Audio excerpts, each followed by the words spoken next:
Hello po sa inyong lahat. Isang magandang umaga po sa inyong lahat. Good morning po. Ngayon po ay 28 ng Hunyo 2026 anyo at ang oras po ngayon dito sa Los Angeles, California ay alas 6:40 ng umaga. Araw po ngayon ng linggo at nais ko po mag-vlog mga kababayan, mga minamahal, direct po dito sa Los Angeles, California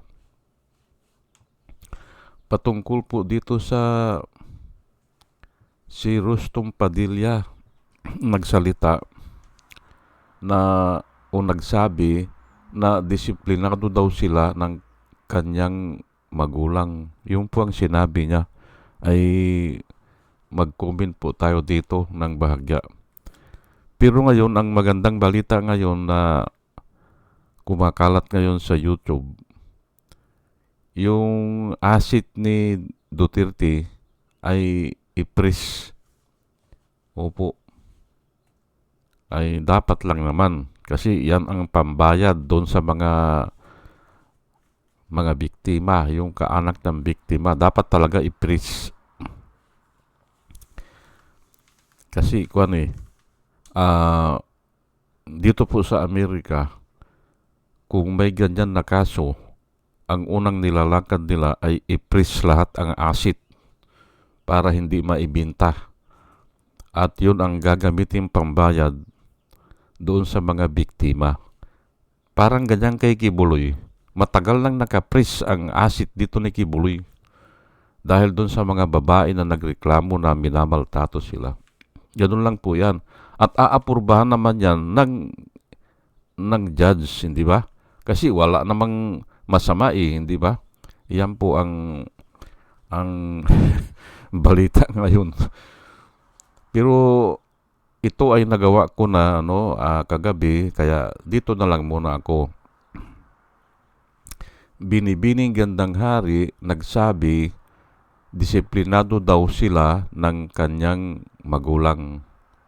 Ibig yan sabihin sila magkakapatid, na tinuruan sila o dinisiplina sila o may aral sila. Ay parang hindi po umuugma Opo. At ito na lang kay Ruben Padilla na lang ah kasi ito si Ruben nakabundol po ito diyan sa Angeles, Pampanga, Angeles City. Nakabundol ng magbabalot. Pero tinakbuhan niya. Ay yan pong nakabundol ka tapos tinakbuhan mo, ibig sabihin yan, hindi ka disiplinado. Opo. Tinakbuhan niya at nung hinahabol siya ng mga tao o siguro ay grupo-grupo po kasi yung mga balot vendor o kaya ay magkakakilala po yan mga kanto-kanto. Ngayon ay pumasok ata ito sa sa yung one way at nakita siya ng pulis at sinita siya ng pulis. Yun napakinggan ko yung kwento ng pulis at hindi nagpaariglo yung pulis. Kinasuhan niya kasi nung pumasok sa one way, yung kali na yun ay one way, ay sabi ng pulis, bakit pumasok dito? Ayun, hinuli niya. At nung binuksan niya yung hood, nakita niya yung mga matataas na kalibre ng baril at doon na siya kinasuhan. Panahon po ni Ramos yan. Hindi ko alam kasi si Ramos 1992 to 1998. Ngayon yan ay nahatulan po at siya ay nabilanggo sa Muntinlupa. Pero binigyan ng clemency ni Ramos. Ibig sabihin sa clemency ay ang alam ko dyan sa clemency kasi dito po sa probinsya namin noon maraming ganyan na linggo-linggo nagre-report sa munisipyo at pumipirma. Depende yan. Yung iba buwan-buwan, yung iba linggo-linggo. Ay tinatanong ko, yung Chong, kako, bakit kayo pumipirma? O bakit linggo-linggo pumupunta kayo doon sa police station at gano'n? Ay, kuwang kanya pansamantala akong pinalaya. Clemency nga ang tawag clemency. O ganon. Aywan ko kung si Robin Hood Padilla ay pinapapunta ng buwang-buwan sa krami para pumirma, para ipakita na law-abiding citizen siya. Ngayon, ay pagdating dito kay Duterte, absolute pardon na. Kaya nga, gumawa ako ng vlog noon na parang may mali. Parang may mali doon sa ginawa. Kasi nga hindi ba mayroon tayo nung yung double jeopardy, hindi ba? Ay bakit ngayon ito dalawang beses siyang parang may clemency o pardon. Isang clemency at saka isang absolute pardon. Dapat pag-aralan yan ng mga mambabatas. Unfair po, hindi ba? O samantalang yung iba hindi na pardon ay siya dalawang beses na. Unfair po At saka binigyan na siya ng clemency. Ay doon ay siguro hindi ko alam kung 7 taon siyang magre-report. Pagkatapos doon okay na. O pwede na siyang hindi mag-report. Ay politika nga yan Pero yan lang po tinakbuhan niya at dahil doon sa tinakbuhan niya, yung nabundol niya na magbabalot, dapat doon binayaran niya Hindi ba? O kaya dinala niya sa ospital. O kung responsible ka. Dito po, pag nakadisgrasya ka o nakabundol ka, hindi mo pwedeng takbuhan kasi lalaki ang kaso mo. O, at ang una mong tatanungin ay nasaktan ka ba? Ganon. O dadalhin ba kita sa ospital? Ganon. Pero kung wala naman ay hihintayin yung pulis kasi idodrawing ng pulis po yan I-report.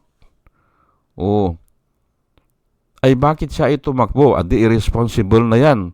Ay yung nagdala siya ng baril na walang lisensya. Hindi ba? Adi irresponsible din yan. O, matataas na magkaribin na baril. Tapos, itong pinakahuli, pinatakas niya si bato. O, ayan, hindi ba? Responsible ba yan? Hindi po. Kasi nga ay international court order na po yan Ngayon, kung hindi natin igagalang ang international court, pwede naman Pwede naman. Pero ipapaliwanag ko dito, pag international court po ang hindi natin igagalang o hindi tayo susunod, ay hindi naman tayo katulad ng Amerika na mayaman o na may sariling hukbong pandigma. Kaya kanilang dukutin in enemy territory. Kaya kanilang puntahan. Ay tayo wala. Ay paano tayo kung hihiling tayo sa international community na tulungan tayo para hulihin ito o huliin itong kwan na ito, fugitive na ito. Hindi din tayo tutulungan. O baka sa utang, kung uutang tayo sa international community, ay baka tataasan nila ang interest. O baka hindi pa tayo pautangin. At kung nasa disaster tayo, tinamaan tayo ng natural calamity, ay baka hindi rin tayo tulungan kasi nga hindi tayo nakikipag-cooperate. Yan po ang actually pinaliwanag ko na ito dati doon sa isang vlog ko. Kung hindi tayo susunod sa international community o dyan sa international court na kung saan tayo ay mahirap na tao o mahirap na bansa, mahihirapan tayo. Ganun po yan. O, pinatakas niya si bato. O, ay nadidelikado yung status natin sa international community kung ituloy-tuloy yan. Sisilanan tayo pati nga OFW, pwede nilang pauwiin yan lahat O, Yung mga tauhan sa barko, hindi ba? Mag-training muna kayo. Hindi ba? Pwedeng sabihin na ganun eh. Kasi nga sisilanan tayo. Kasi nga yung ICC, kung 200 ang bansa o ang republika sa buong daigdig, ay baka malapit ng 190 ang pumipirma dyan sa ICC eh. Baka 190 na ang member dyan eh. Ay ilan ba ang bansa ng buong mundo? Ay baka 220 lang eh. Marami po, lalo na yung maliliit na bansa o mahihirap, nagme-member dyan kasi nga gusto nilang makakuha ng ayuda o proteksyon o tulong, hindi ba? Ay kung sasabihin ni Robin Hood Padilla na hindi nila igagalang yan, problema po yan. Pati ito si Cayetano. Problema po yan na hindi natin susundin ang International Court. Problema yan. At napansin nyo rin, hindi ba? Yung Supreme Court ay hindi naman nilabanan eh. Hindi naman nilabanan ang ICC eh. Kasi nga kung lalabanan nila yan, parang sinasabi ng Supreme Court, kami Supreme Court, huwag nyo na grabing sundin. Parang ganun yan kung hindi sila susunod sa International Court. Hindi nila igagalang ang International Court, parang sinasabi na rin nila na kami Supreme Court kami, pero huwag nyo na kaming igalang. Kasi parehas lang ng korte yan eh. International lang yung isa ay dyan sa Pilipinas. Ayan po, hindi ba? Kaya questionable po yan na sasabihin ni Rustom Padilla na disiplinado sila o dinisiplina sila ng kanilang magulang. Pero hindi po yan ang topic ko. Ang topic ko ay yung pagpasensyahan nyo na po pero tatalakayin ko po ito na mabigat po yang ginagawa ni Rustom Padilla. Mabigat po yan. Yung nagbago siya ng 6 o ano bang tawag dyan?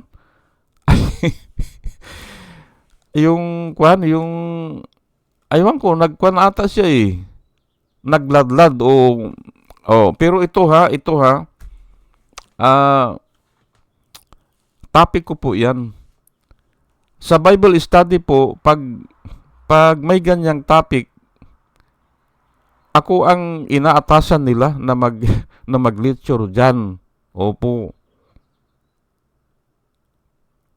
Although na nung nasa Saudi ako, mga 6 months siguro, ay halos ako ang nag-conduct ng Bible study doon sa cell group namin sa Jubail, Saudi Arabia.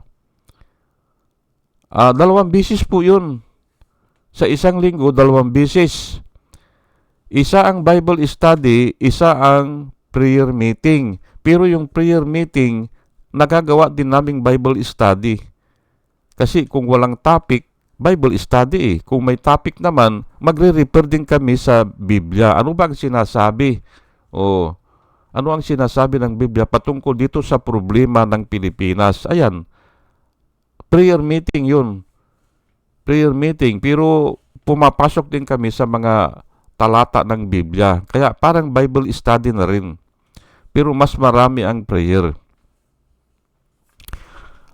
Ay doon sa Bible study, ay pag ganito na, ay kabisado ko po ito eh.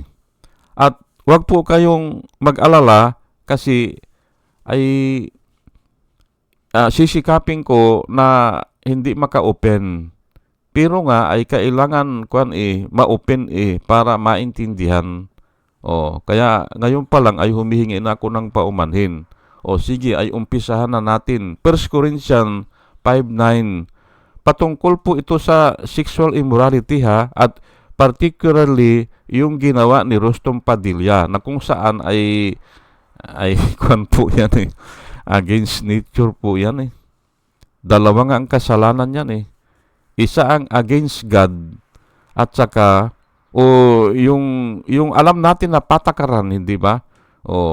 Against po yan eh. Ay pangalawa, against the nature. At yun ang mas matindi. Ano? O sige. 1 Corinthians 5:9, I wrote to you in my letter not to associate with sexual immoral people. Ayan po, ano? Huwag daw makipag-associate o huwag makipaghalubilo sa mga sexually immoral people. Yan po. Pero dito, parehas yan, ano? Yung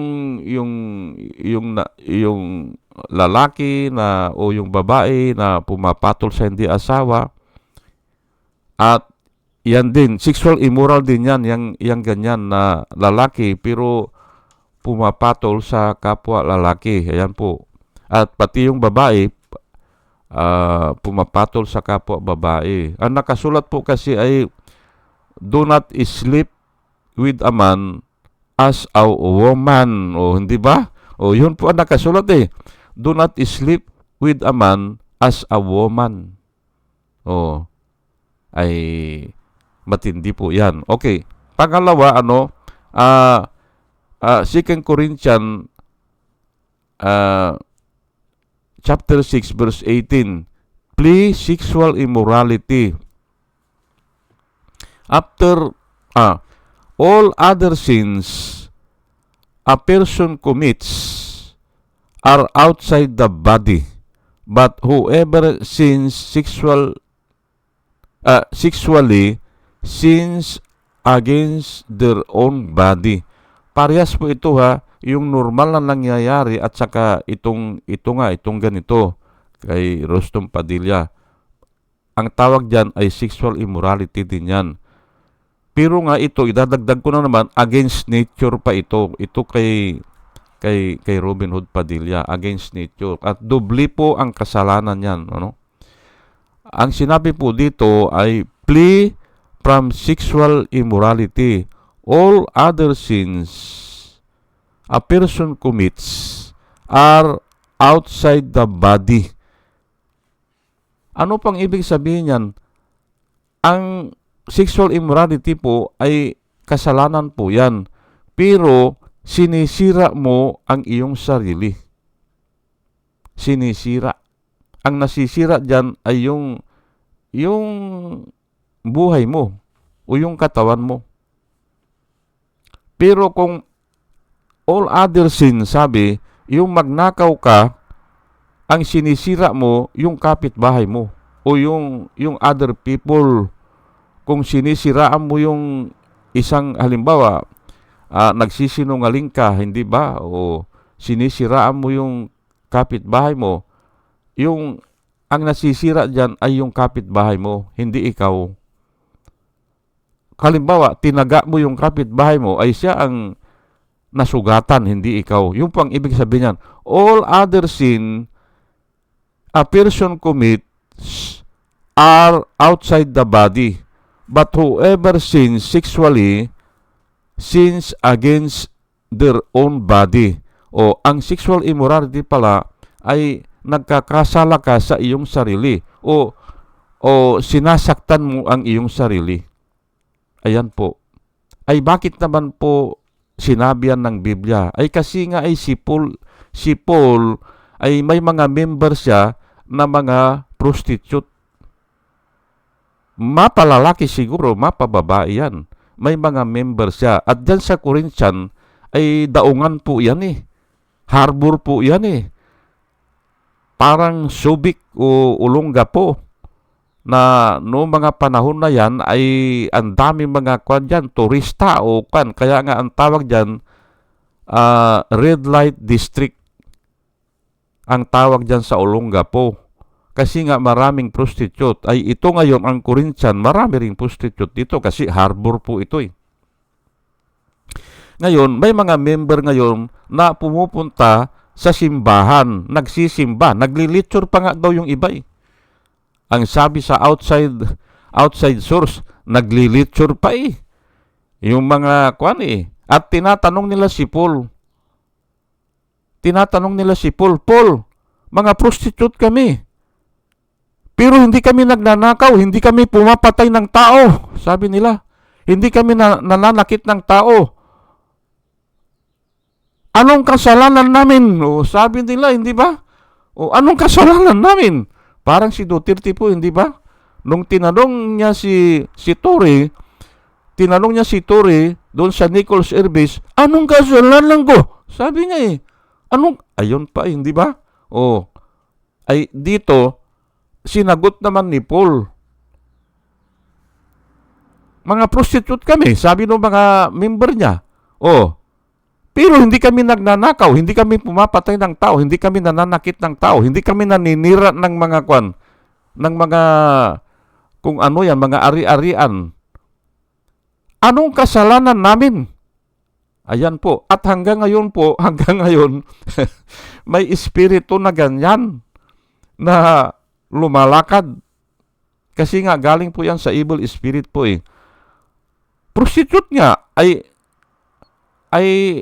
hindi naman hindi naman ako nagnanakaw sa iyo.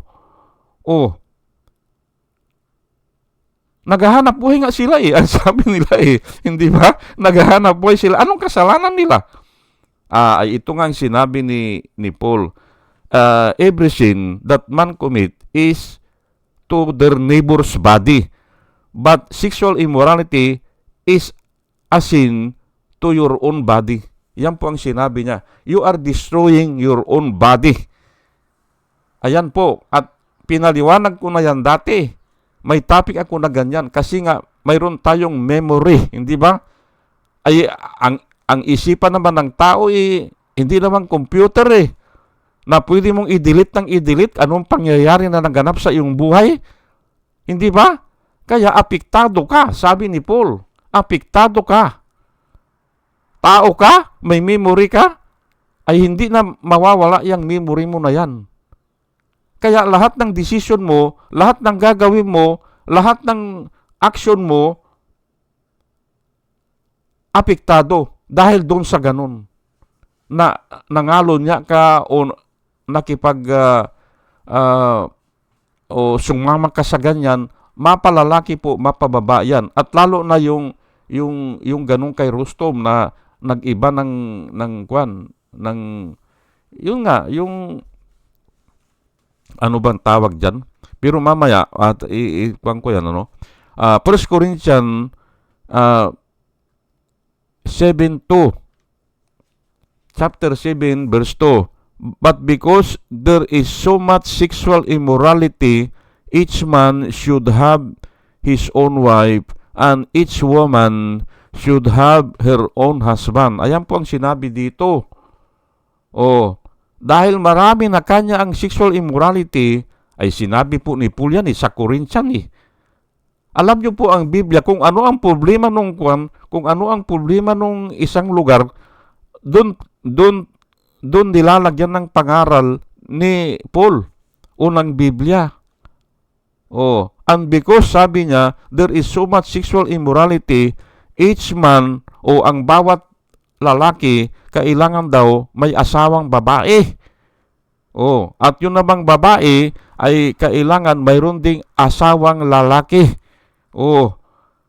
Ay kasi nga para maiwasan, kasi mayroon ng sisita sa iyo o mayroon ka ng katuwang sa pagbuo ng pamilya. Ay siguro ito na yung sinasabi ko na doble ang kasalanan nung lalaki ay tapos ay pumapatol sa lalaki o yung babae ay pumapatol sa babae. Ay ang problema po dyan, it is against nature na sinasabi ko na kanina. Against nature po yan. Ngayon, kung sakali man na ang tao ay pinaburan na yon, pinaburan na, pero hindi naman mangyayari, paano ngayon dadami ang tao kung hindi na mag-asawa o ang asawa nila ay lalaki ang asawa niya? Paano dadami? In 50 years, wala ng populasyon. 50 years at 100 years, sa 50 years ay matatanda na ang populasyon. Matatanda na. Kasi wala nang manganganak hindi ba? Against nature nga na ang ang ginawa ng Diyos ay lalaki at babae ang mag-asawa para makabuo ng anak. Hindi ba? O, parang kwan lang yan parang gravity. O ang gravity ay pag tumalong ka sa 10-story building, bababa ka, pababa yan. At mamamatay ka. Hindi ba? O, ay against nature yun kung tatalong ka. Kasi nga, ay pwede ba na tataas ka o lilipad ka? Hindi naman O, ganun din po yan. Kung ang lalaki, nag-asawa ng lalaki, ay paano yung creation? Wala na. Hindi ba? O yung babae, mag-aasawa din ng babae, ay paano yung purpose ng Diyos na magpakarami? Hindi ba? Replenish the earth. And subdue them. Hindi ba? Isusubdue mo. Ay paano yan? Wala ka na doon sa kaayusan. Hindi ba? O against nature ka na. Kaya nga doble po ang kwan nila ang ano bang tawag dyan? Parusa o yung kwan. Dalawa ang ginagawa nila na kasalanan. Ayan po. Ngayon, ang sasabihin ni Rostong Padilla ay disiplinado sila ay wala. Hindi ba? Ang layo. Hindi ba?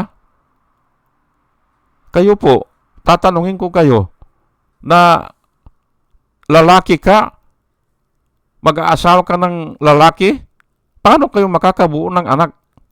Hindi ba? At yung babae naman, tatanungin ko kayo, kahit na Miss Universe ka, ang pag-asawa mo rin ay babae, paano kayo makaproduce ng anak? Against nature po Hindi ba? Hindi ba? O, aywan ko lang pero hindi ko pa binabanggit dito yung mga ibang pananampalataya yung mabibigat talaga na verse yun lang para paunang talakay lang ito. Hindi ba? Yang nai-involve kayo sa ganyan, yang tumatakbo si Robin Hood Padilla sa nabundol niya, hindi ba? O, tapos may mga baril siya na walang lisensya. Hindi siya law-abiding citizen Tapos sasabihin nyo, disiplinado kayo. At ito nga, yung may asawa ka, iiwan mo yung asawa, si Carmina Villarreal at ang asawa niya O, ay napakagandang babae niyan, hindi ba? Si Carmina, hindi ba? Iniwan niya. O, ayan ang problema Mayroong something is wrong. Hindi ba? O, pero nag-asawa din yun si Carmina. Ang pinag-asawa niya atay yung anak ni Legaspi, sino ba? Lito Legaspi ata yun yung tatay nga si Lito Legaspi, pero hindi ko nakilala itong mga kwan Surin ba yan? Oh.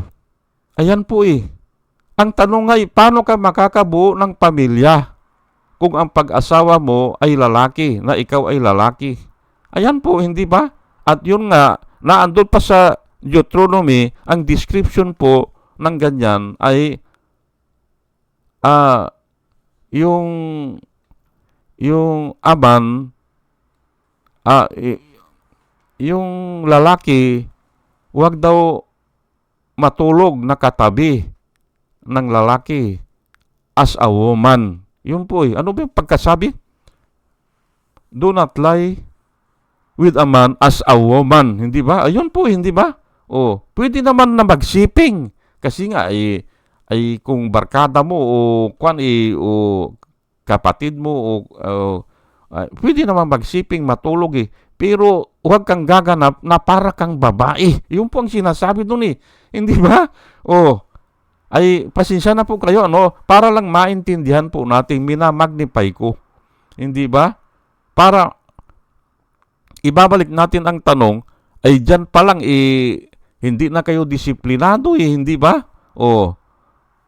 Ay pasensya na po kayo katulad ng sinabi ko kanina, ay topic ko po ito At itong tinatalakay ko ngayon dito, mga 10% lang ito.